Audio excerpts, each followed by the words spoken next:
자, 이제 레일리의 소매일력의 법칙 계산 문제가 중요하다고 했죠. 자, 근데 여기에 주의를 해야 될 것은 이제 문제 풀이 방법이요. 이게 다양한데 이제 고민을 이제 하는데 왜냐면 문제 풀이 잘못하다가는 이게 답이 달라질 수 있어요. 그래서 항상 우리 원칙 갖고 한번 풀어볼게요. 자, 여러분 교재 보시면은 A, B 두 도시 사이에 뭐가 있죠? C마을 하나가 있는데 그 C마을이 분기점이에요. 상권의 경계인 분기점. 거리가 얼마? A, B 도시까지 거리가 둘 다 20km로 지금 주어졌는데 A 도시 인구는 얼마? 10만 명. B 도시는 몇만 명? 30만 명. 그래서 여러분이 레일리의 소매인력의 법칙은 요 중력 모형이죠. 이 지문이요. 이 지문도 5번 냈어요. 29회도 정답 물었어요. 29회, 25회, 22회. 그리고 10 우리가 3회. 그리고 그래서 계속 묻는 내용인데 아까 얘기했지만은 두 도시 크기인 뭐에 비례한다? 인구의 뭐? 비례. 근데 시험 문제 29회는 이걸 뭘로 출제한 줄 아세요? 비례를 뭘로? 반비례로 출제했어요. 그래서 상권의 경계를 뭐라고 했죠? 상권의 경계를 분기점. 이 분기점으로부터 뭐의 비례? 거리 제곱에 반비례한다. 자, 분기점으로부터 거리 제곱에 반비례한다. 그래서 시험 문제는요, 우리가 요걸 출제원들 또 자주 바꾸거든요. 비례와 뭐? 반비례. 자, 고객을 끌어당기는 힘을 뭐라고 하냐면은 유인력 또는 뭐죠? 흡인력. 흡인력, 유인력인데 비례는 뭘로 가냐 하면요. 이 비례는 분자로. 분수식의 분자로. 반비례는 뭘로 간다? 분모. 거리 제곱의 반비례는 분모. 요걸 이용을 해서 계산을 하면 돼요. 자, 그러면 아까 얘기했죠. C마을에서 A 도시에 몇 명 가느냐. 그럼 나머지는 B 도시에 몇 명 가느냐. 그걸 뭐라고 해? 상대적 크기라고 하거든요. 소매, 잠재력의 상대적 크기를 물을 때는 이렇게 분수식으로 한다. 소매 잠재력의 상대적 크기, 상대적인 말이 되면 분수식으로 가야 돼요. 그러니까 몇 명? C마을에서 A 도시로 몇 명 가느냐. A 도시로의 인구, 끌어당기는 힘, 비율이 그럼 B 도시로 나머지 몇 명 가느냐. 자, 그럼 A 도시로 몇 명 가요? 자, 요 수식. 끌어당기는 힘, 인구, A 도시 얼마? 10만 명에 비례하고 거리 20km죠? 거리 제곱의 반비례. B 도시는 인구 얼마? 30만 명에 비례. 거리 20km, 거리 제곱의 반비례. 자, 여러분 우리 탄력성 계산할 때 요걸 늘 봤잖아요. 탄력성 계산할 때. 계산할 때 어떻게 계산한다? 항상 여러분 이 수식을 쓰면은 이제 답이 돼. 항상 이 수식을 쓸 줄 알아야 되는데 계산할 때는 요 두 개 곱한 걸 뭘로 간다? 분모. 20의 제곱은 400이거든요. 400 곱하기 30만 명은 분모로 가고 요 두 개 곱한 건 요거 외항의 곱이라 하거든요. 또 20의 제곱은 얼마? 400 곱하기 10만 명은 분자로 가요. 그럼 요거 400 없어지죠? 또 요거 약분하면 10만 명 분모 분자 나니까 얼마? 3분의 1. 자, 그래서 이 분수식을 우리가 비례식으로 나타내면 이렇게 돼요. A 대 B, B분의 1을 A 대 B는 얼마? 1대 얼마? 3. 이렇게 나눠. 자, 그러면 이제 A 도시로 몇 명 가느냐? A 도시로. 또 B 도시로 몇 명 가느냐? 얼마? C마을에 얼마? 2만 명이 중에 몇 프로가? 60%. 0.6. 2만 명의 60% 얼마? 12,000명이 가는데 12,000명이 얼마 가요? 자, 여기 1 더하기 3. 1 더하기 3이 얼마예요? 4. 4. A는 전체 4에서 얼마 차지? 1. 그리고 B는 전체 4에서 얼마 차지? 3을 차지. 그럼 얼마 이거? 4분의 1. 12,000명이 4분의 1, 3,000명. 나머지 9,000명 어디로 간다? B로 간다. 1번 정답.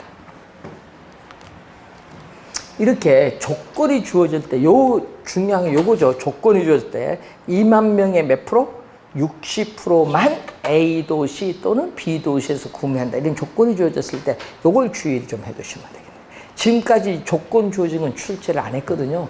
앞으로 출제는 이렇게 조건이 주어지는 게 출제되지 않을까. 네? 조건이 중요합니다. 자, 37번 문제는 레일리의 소매 인력의 법칙을 뭐 했다? 수정했다. 자, 이 레일리의 소매 인력의 법칙을 수정했어요. 이게 바로 누구 모형? 컨버스 모형. 컨버스의 분기점 모형 또는 수정된 소매 인력의 법칙이 나오죠. 자, 37번 보니까 A 도시와 B 도시 간의 거리는 얼마?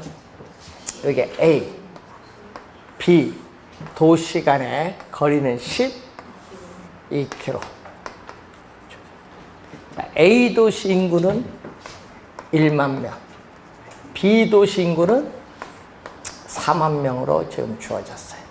자, 이렇게 주어졌는데 컨버스의 분기점 모형에 의할 경우에 A 도시로부터 몇 킬로 떨어진 지점에 상권의 경계가 되냐? 어리, 요 점이죠? 상권의 경계의 뭐다? 분기점. 여러분, 우리 컨버스는요, 우리가 29회 시험, 22회 시험, 이걸 출제했거든요. A, B 두 도시에서의 구매 영향력이 같은 점이 상권의 경계에 뭐가 된다? 분기점. 요걸 2번 출제했어요. 구매 영향력이 같은 점. 이걸 계산을 해야 되는데, 그 구매 영향이 같은 점을 계산했더니 요 거리를 x로 보면은 x는 얼마냐? 결론은 이렇게 나오죠. 1 플러스 a로부터 물을 때는 분모가 a, 분자는 b야. 얼마? A 도시의 인구 1만 명, B 도시 인구 얼마? 4만 명. 두 도시 간의 거리 12km인데, 자, 여러분 루트 4는 얼마죠? 루트 4는 루트 2에 제곱해서 없어져서 2가 돼요. 그래서 1 플러스 2에 12km에서 몇 킬로? 4km가 정답. 근데 이런 걸 찾을 때는요, 계산 못하겠다 하면요, 한번 보세요. 계산 못하면요, 눈대중이라도 가운데 얼마? 6. 6보다 작아야 돼, 답은. 그러면 찍는 범위가 줄어들어. 또 1번은 답이 아니다. 그럼 또 범위가 줄어들어. 그런 식으로.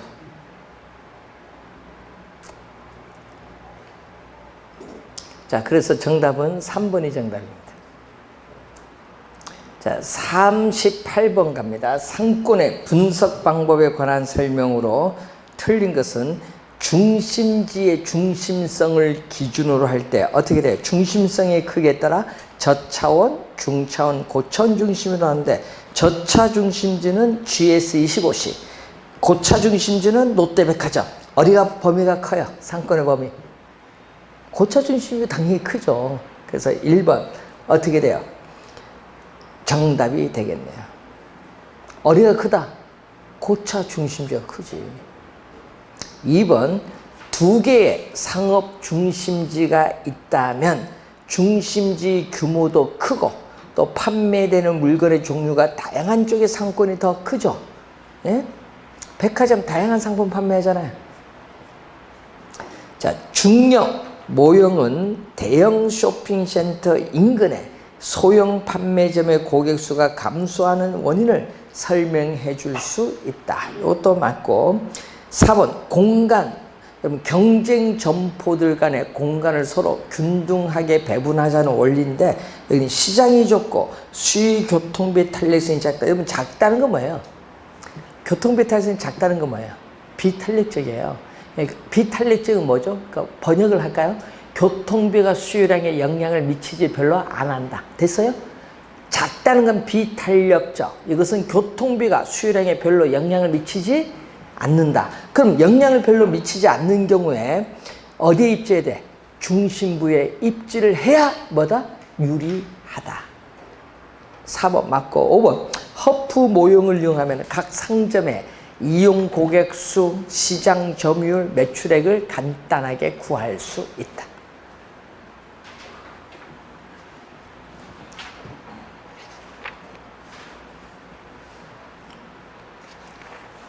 자, 42번 문제로 갑니다. 138페이지에.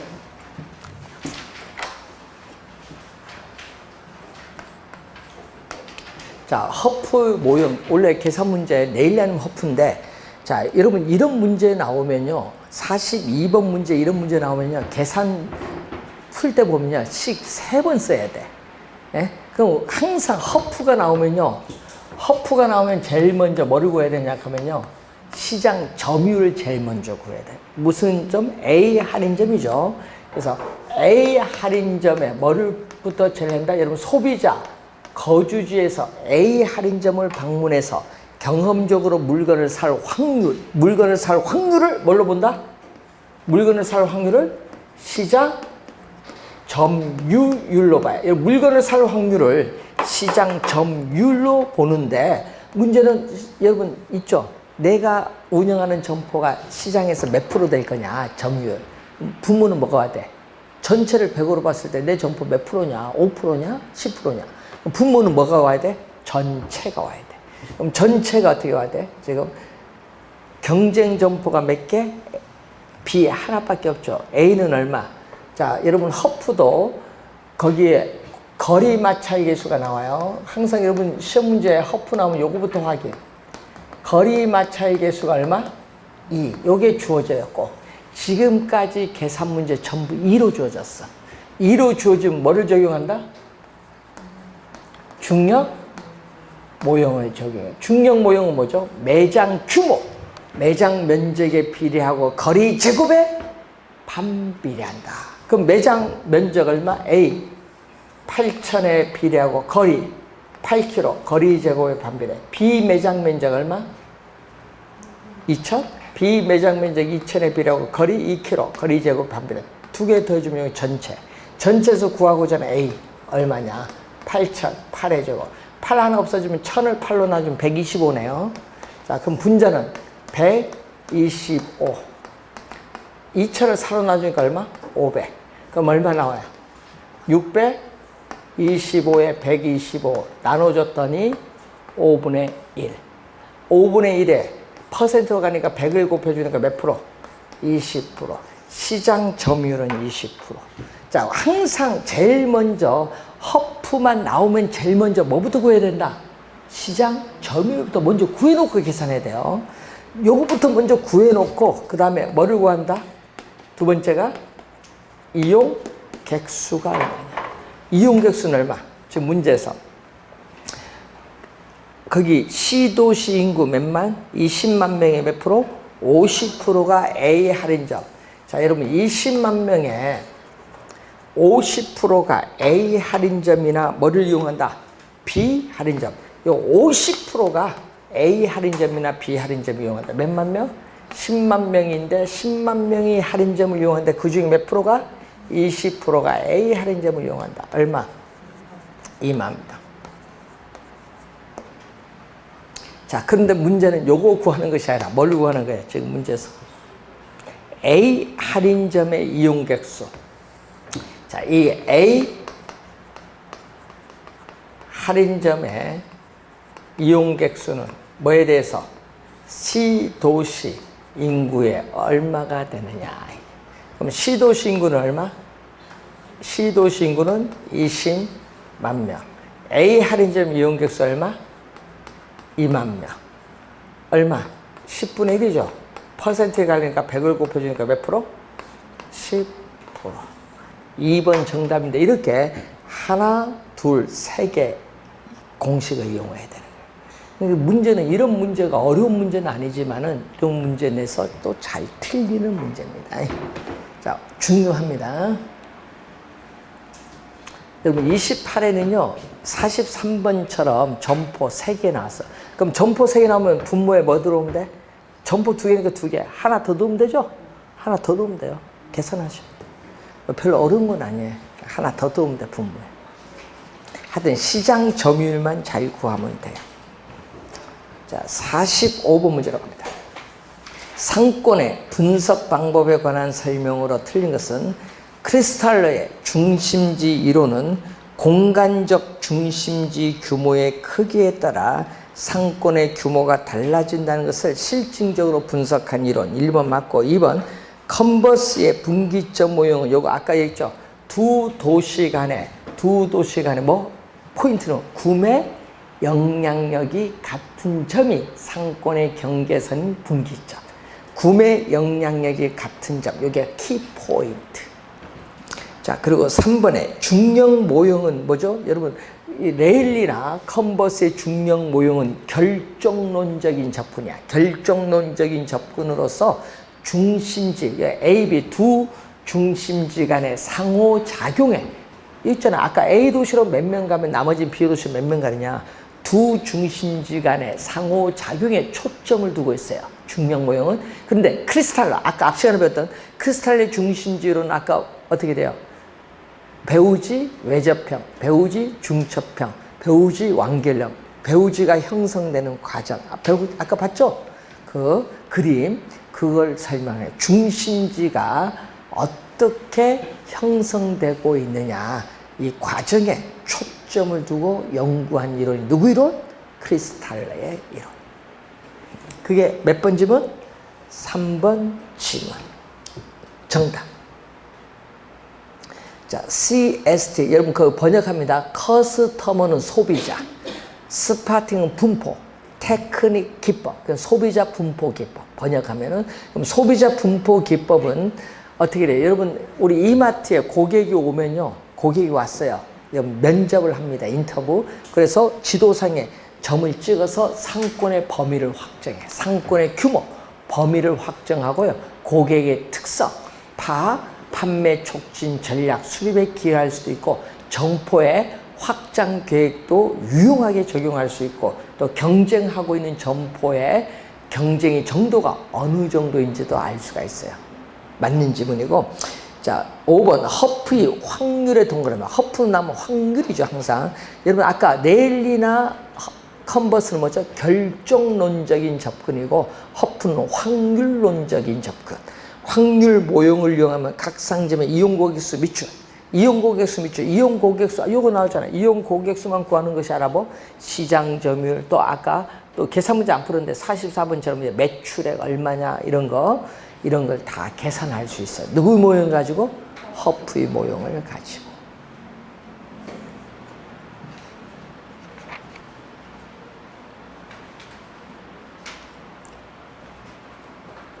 자, 47번 문제로.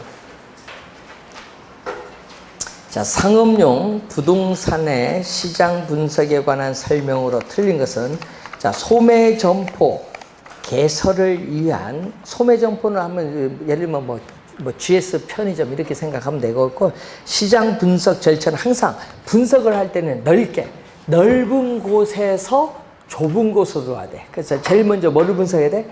그 점포가 속해 있는 시장을 먼저 선택을 해야 돼. 가장 넓은 거. 그 다음에 그 시장 내에 뭐를 한다? A구역, B구역, C구역, D구역, 이렇게 구역을 나눠요. 그래서 구역 분석을 통해서 그 구역을 여기 선정했어. 그럼 여기서 요 부지 얼마냐? 부지를 평가. 넓은 곳에서 좁은 곳으로 옵니다. 항상 분석할 때는. 넓은 곳에서 좁은 곳으로. 그러니까 시장 선택, 구역 분석, 그리고 뭐 부지 평가. 순서가 틀렸네. 1번 정답. 자, 2번 통계적 분석 방법은 기존의 통계를 분석을 해서 시장의 지역성, 어디까지냐 포착을 해서 그 지역성을 기초로 상권의 특성을 추계하는 방법을 말합니다. 통계적 분석 방법이고, 상권을 추정하는 방법에는 실제 여러분 현장에 갑니다. 실제 여러분 조사하는 방법도 있고요. 기존의 자료를 가지고 책상에서 분석하는 방법이 있어. 그게 두 번째고, 2차 자료 이용하는 방법이고, 세 번째는 막 그 통계적인 분석 방법, 이런 것들이 있습니다. 자, 수정 허프 모형인데, 요거는 일본에서 나온 게 수정 허프 모형은요, 우리나라가 붙인 용어가 아니라 일본이 붙였어. 뭐일 경우에? 공간, 거리, 마찰 계수가 2라고 일본은요. 2라고 아예 딱 주어졌어, 일본은. 그러니까 우리나라도 시험에 2만 내는 거야. 뭐 수정된 허프 모형이야. 공간, 거리, 마찰 계수는 아까 했죠. 쇼핑 물건의 특성이나 교통 조건에 따라서 0일 수도 있고 1일 수도 있고 1일 수도 있는데 뭐라고? 2라고 딱 정해놔 보냐. 이게 수정된 허프 모형이야. 그리고 아까 얘기했죠. 소비자 거주지에서 어떻게 돼? 점포와의 거리. 또 아까 경쟁 점포 몇 개 있느냐. 또는 그 해당 점포의 매장 규모, 매장 면적 이런 것이 영향을 주는 거죠. 그게 몇 번 지문? 4번 지문. 수정 허프 모형은 항상 마찰 계수가 얼마? 2. 요거 우리나라에서 만든 게 아니라 누구에서 어디서 만들었다? 일본. 2번 체크리스트는요. 정밀하게 분석하는 것이 아니라 이것은 간단하게 분석하는 거예요. 대안부지를 간단하게 평가하는 방법입니다. 그래서 매출액과 비용에 영향을 미칠 것으로 예상되는 다양한 요인들을 배열하고요. 이걸 토대로 전문가적인 경험에 의존해서 시장 내의 대안부지를 체계적으로 비교 평가하는 방법인데, 그래서 대안부지를 간단하게 평가하는 방법이에요. 정밀하게 분석하는 것은 아니라는 거. 자, 1번 정답이 되겠습니다.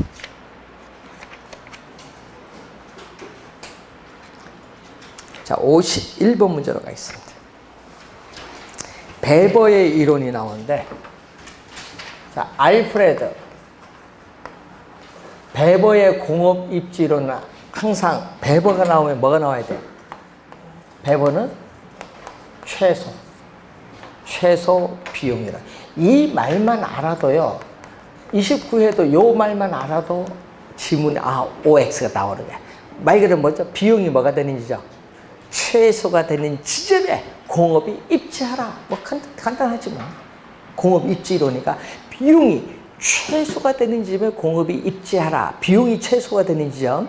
근데 문제는 배번은 그럼 이 비용에 영향을 미치는 요인이 뭐가 있느냐 이거지. 영향을 미치는 요인 뭐가 있어요? 거기 봤더니 수송비, 인건비가 노동비 임금이에요. 그리고 한 장소에 공업이 모이는 걸 뭐죠? 집적. 이 집적에 따른 뭐다? 이 세 가지 요인을 두는데 그 중에서도 배번은 뭐를 가장 중시 여긴다? 수송비를 가장 중시 여긴다. 그래서 그 1번에 보면은 총 운송비, 수송비 관점에서는 원료의 중량이 무게거든요. 제품의 중량을 비교하고 거리를 고려해서 비용 최소화 입지를 찾을 수 있죠. 아까 얘기했죠. 수송비는 22회 요거 출제했거든요. 22회 원료와 제품의 무게, 중량, 원료와 제품이 수송되는 거리에서 수송비가 결정된다. 이 지문이 바로 22회 시험에 출제된 지문이에요. 그게 1번을 그 지문을 1번으로 약간 말을 바꾼 거고 2번 최소의 동그라미 최소의 비용으로 제품을 생산할 수 있는 곳을 최적 입지점이라고 본다. 기업의 입지윤으로서 수송비, 인건비, 집적 이익 중 뭐를 중시한다? 수송비를 가장 중시합니다. 자, 네 번째, 기업은 수송비, 인건비, 집적 이익의 순으로 뭐가 돼? 수송비는 뭐가 되는 지죠? 비용이니까 수송비는 최소, 임금도 비용이니까 이것도 뭐 최소. 근데 문제는 여기가 중요한 게 이익이잖아요. 이 이익은 최소가 아니라 이익은 최대. 자, 그래서 수송비에서 여러분이 우리 공부한 게 있죠. 원료 수송비에 따라서 원료 지향형 산업, 소비지 시장 지향형 산업, 원재료 수송비, 제품 수송 비교했을 때, 그리고 요거 인건비와 관련해서 이건 뭐죠? 노동 지향형 산업, 섬유 신발, 요거는 뭐죠? 직접 지향형 산업. 수송비 비중은 적게 들고 어떻게 돼요? 우리가 기술에 있어서 연관성이 높은 계열화된 산업, 집적. 뭐 자동차가 집적하잖아요.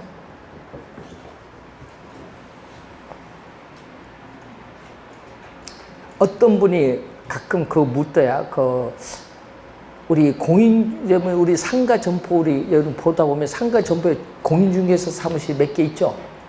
예, 요거 묻어요. 요거 무슨 점포라고 합니까? 나한테 묻더라고요. 집심성, 집재성, 산재성, 국부제 뭐예요? 그 묻거든. 그래서 그 본인은 뭐라고 생각하십니까? 물었지. 그러니까 곰곰하다가 산재성 점포 아닙니까? 아니 산재성 점포 분산입주인데 그게 모이는 게 무슨 분산입주냐? 그게 아니라 뭐다? 그거는 국부적 집중성 점포지. 규모가 작잖아요. 매출액이 은행이나 보험 이런 것보다는. 그래서 규모는 좀 작고 이제 이렇게 국부적 어느 지역의 일정 부분에 모여 있는 이런 점포는 국부적 집중성 점포. 매출이 좀 높으면 모를까. 그래서 그거 묻더라고요. 그래서 그런 문제는 시험에 절대로 안 낸다. 그래서 그런 거 왜 내? 시험 문제. 용산전자상가가 무슨 점포입니까? 묻는 분도 있어. 그런 거 왜 냅니까? 시험에. 그러니까 호기심 많으면 좋은데 그런 거 시험에 안 냅니다. 우리 본 시험에. 그런 것도 국부적 집중성이야. 그런 것도 다. 엄밀하게 얘기한다면. 자, 그리고 아까 얘기했지만 배번은요 29회 시험에 냈거든요. 24회 시험, 29회, 22회 냈는데 올해 안 될 것 같아. 넘어갑니다. 안 내는 공부할 필요 없잖아요. 입지개수가 나오는데, 자, 입지개수는 이게 3, 4년에 한 번 내요. 그러니까 27회 시험에 냈거든요. 그럼 예를 들어서 그럼 30회 작년에 냈거든요. 올해 31회 낼 것 같아요? 안 내겠죠? 뭐 내지는 않을 것 같은데 입지개수가 뭐예요? 하여튼 요즘에 뉴스에 좀 나오는 것 같아서 하여튼 여기 뭐 하여튼 뉴스 나오니까 어쩔 수 없이 설명을 하는데 어떤 지역에 특정 산업, 뭐 제조업, 뭐 전자산업 이런 특정 산업이 전국에 동일 산업에 대해서 어느 정도 특화, 전문화되는 걸 보는데 그래서 분모는 뭐를 묻는 거죠? 계산 문제는 지금처럼 표가 주어질 때 숫자가 들어가면 돼요. 그러니까 분모는 뭐죠? 전국. 분모는 전국. 분자는 뭐다? 지역. 뭐 어떤 지역?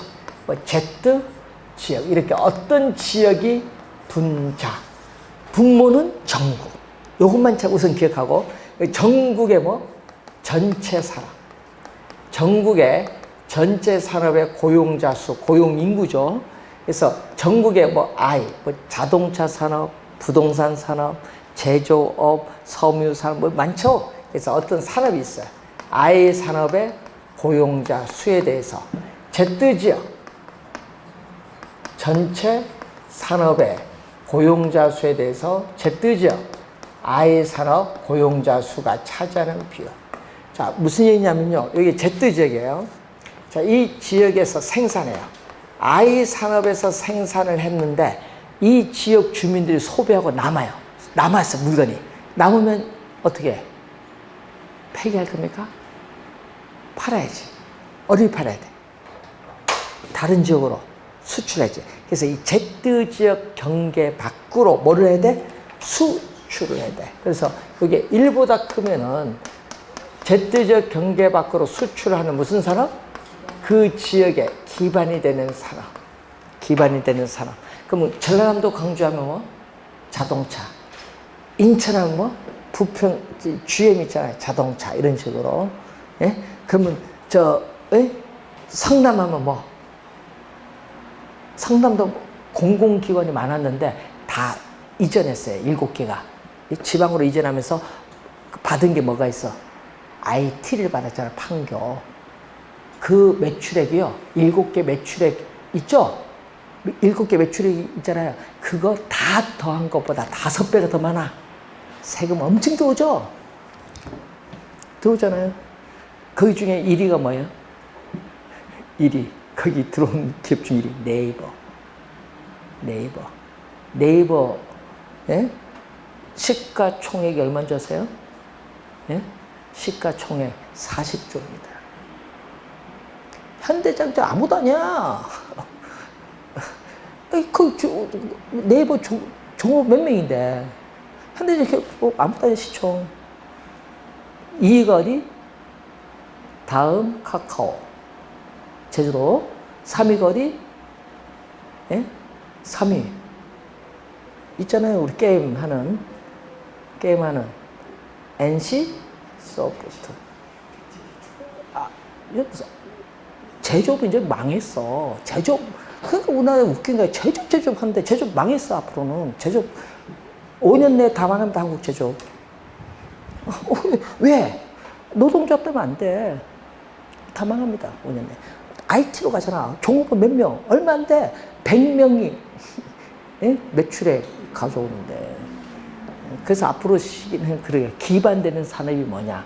지금 우리나라는 80년, 70년 사고방식 가지고 있어. 국가 운영하신 분들이 다. 안 돼. IT로 가야지. 외국은 다 4차 산업 가는데 지금 무슨 굴뚝 있는 산업 가. 그러니까 안 되지. 그러니까 우리 늘 얘기해요. 4차 산업 말만 하지 말고 가야 되는데. 중개업도 서비스업이자 4차 산업이에요, 그것도.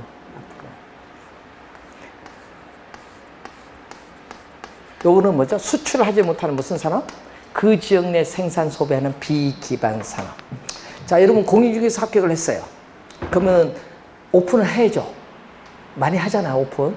그럼 점포가 있잖아요. 오픈한데 왜 점포를 얻으려고 생각해? 아니, 우리 사고방식으로. 왜 점포를 얻어야 돼? 판교 가니까 나 깜짝 놀랐더라. 판교 그 앞에 대우 뭐 있는데, 아니, 권리금 1억 주고 들어간 사람이다. 그 상당히 이상한 사람이야. 1억이면 남의 몇 갠데. 앞으로 미래는요, 공간이 없어. 아니, 왜 점포를 얻어? 여러분, 뭐만 가지면 돼요? 노트북 하나 들고 스타벅스 가서 거기서, 그게 점포야, 여러분이. 커피 한 잔 마시면 돼요. 4시간 동안 앉아서. 예? 오해 가서. 그래서 어떻게 돼? 손님 그걸 해서 뭐, 띄우면 되잖아, 지도. 띄우고 거기서 거래 계약 하는 거예요. 점포가 무슨 점포 없는 시대로 갔는데. 미쳤어요? 1억 주고 그 점포, 이게 앞으로는 뭐다? 공간이야, 공간. 뭐, 무형의 공간이 여러분 시장이야. 무한이야, 무한. 돈도 필요 없어. 거기서 뭐를 만들어? 공간의 법인을 만드는 거지. 저는 대학교에 그렇게 강해요. 앞으로 미래는 뭔데? 옛날 우리 마케팅 할 때도 저는 이커머스 할 때 이가 뭡니까? 앞으로 미래는 이로 갑니다 하니까 이가 뭡니까? 머리에 입니까? 하여튼 여기에 보면요, 빨리 바뀌어요. 지금 앞으로는 중개 점포가 필요 없는 시대예요. 점포 필요 없어요. 예? 여러분 직방 다방 왜? 근데 그것도 웃긴 거지. 근데 그것보다 더 아까 중개업소 자체가 공간돼서 그걸 연결시키면 돼. 뭐 플랫폼 가지고. 미래는 다 그렇게 가고 있어요. 미국이든 다른데. 그러니까 우리나라는 지금 뭐 직방 다방 수수료 받는데 그건 잘못된 거지. 앞으로 그렇게 갑니다. 산업도 그렇게 가요. 중개 산업이. 그러니까 여러분도 미리 공간은 뭐야? 무한이야. 그 무한한 공간을 어떤 플랫폼 가지고 나는 서비스 할 것이냐. 요거지. 중개는 서비스니까. 그래서 오늘 강의 중요한 건 그거야. 돈 주고 들어가지 마시고 이제 앞으로 미래에 1, 2년 사이에 바뀌어요. 코로나 때문에 바뀌어요. 예? 지금 미국도 이제 중개업 아니잖아요. 다 대면다 비대면이잖아요. 이제 다 비대면이야. 은행 5년에 다 망합니다. 비대면이잖아요. 다 이제는. 코로나 때문에. 이게 사회를 바뀌었는데 학교 망해요. 대학교도. 왜? 대학교 갑니까 지금? 6개월 동안 안 가잖아요. 다 인터넷 비대면으로 갑니다. 여러분 중개 비대면. 뭐만 보여주면 돼? 물건. 좋아요. 그리고 뭐 요즘 인터넷에 신고해주면 되지. 그리고 뭐 왔다 갔다 그것만 받으면 되는 뿐이지. 네? 그러니까 앞으로 시대는 이제 그렇게 가는 시대가 왔어요. 자, 그래서 여러분도 미리미리 준비를 하세요. 뭐를 해야 돼? 손이 빨라야죠. 컴퓨터. 빠르고, 이제 여러분들 이제 우리 뭐 권리금 주고 어디 무슨 지역 가입하는데 거기는 송파는 1억 줘야 된다 하는데 1억 주고 가입할 필요도 없고, 앞으로 미래는 그런 시대가 아니에요, 이제. 네? 고객이 알아서 찾아오는 시대로 이제 바뀌는 거예요. 자, 그래서 여러분 시험 문제 나올 때 요거 나오는데 항상 계산 문제 나올 때는요, 표를 보고요, 전국 전체, 거기 보면 전국 전체 나와요. 전국 전체는 합계가 나오거든요. 합계 숫자 들어오면 돼요. 그리고 전국에 뭐 어떤 산업, 뭐 X 산업, 뭐 Y 산업, 뭐 나오잖아요. 전자 산업. 그럼 그게 들어오면 되겠고, 또 Z 지역 전체 숫자 들어오고, Z 지역 I 산업 숫자 들어오잖아요. 그럼 계산할 때는 어떻게 돼? 내항이 곱은 뭘로? 분모. 외항이 곱은 뭐? 분자. 1보다 크냐? 작냐? 요것만 확인. 자, 이런 문제가 출제를 하는데, 작년 냈기 때문에 올해는 출제 가능성이 거의 없어요. 그래서 우선 개념만 확인을 좀 해두시기 바라고, 그리고 원래 출제되는 부분이 여러분이 150페이지 보시면은 도시 내부 공간 구조 이론, 이쪽이 중요해요. 도시 내부 공간 구조 이론, 그리고 지대 이론. 여기서 우선 한 문제 한 문제, 두 문제가 출제를 합니다. 작년에도 마찬가지고요. 두 문제가 여기서 출제를 합니다. 자, 도시 내부 구조는요, 우리 출제용 교재는 세 사람만 있어요. 버제스, 호이트, 해리스, 울만. 요 세 개만 있기 때문에 요것만 공부하면 되고, 지대 이론은 원래 학자들의 견해가 중요합니다. 그래서 여러분 다음 주 강의할 때 학자들의 견해 있죠? 뭐가 있어요? 학자들의 견해. 제일 많이 나온 게 니카도, 그리고 마르크스, 튀네, 예? 그리고 요 세 개 다 튀네의 이론을 응용한 헤이그, 알론소, 그리고 마샬. 예? 요 6개 학자에다가 파레토 지대에서 7개는 공부하시면 돼. 다른 건 하지 않으셔도 돼. 예, 학자들의 견해. 올해는 학자들의 견해가 또 출제가 예상이 됩니다. 자, 그리고 이제 다음 주에 정책이론 또 들어가는데, 정책이론 이슈되는 건 다 출제합니다.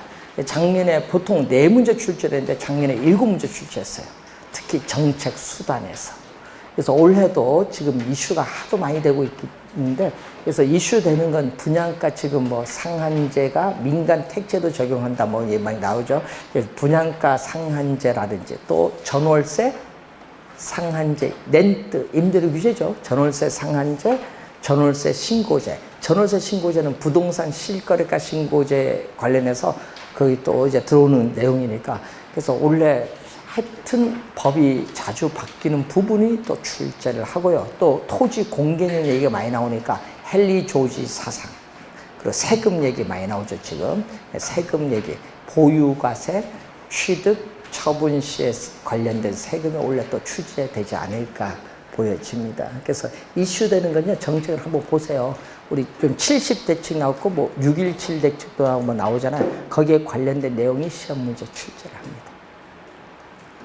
그래서 그것을 우리 개론에서는 다른 게 아니라 부동산 시장 안정화 정책, 요걸 출제하고, 아니면은 우리가 부동산 시장이 과열됐을 때 부동산 가격을 안정시키기 위한 정책 중 어떤 정책이 나오잖아요. 그 설명을 묻는 문제가 출제를 합니다. 그래서 그렇게 봐두시고, 또 특히 요즘에 개발 이익 문제가 또 많이 나오죠. 불로소득, 개발 이익 문제가 또 계속 출제되는 것 같습니다.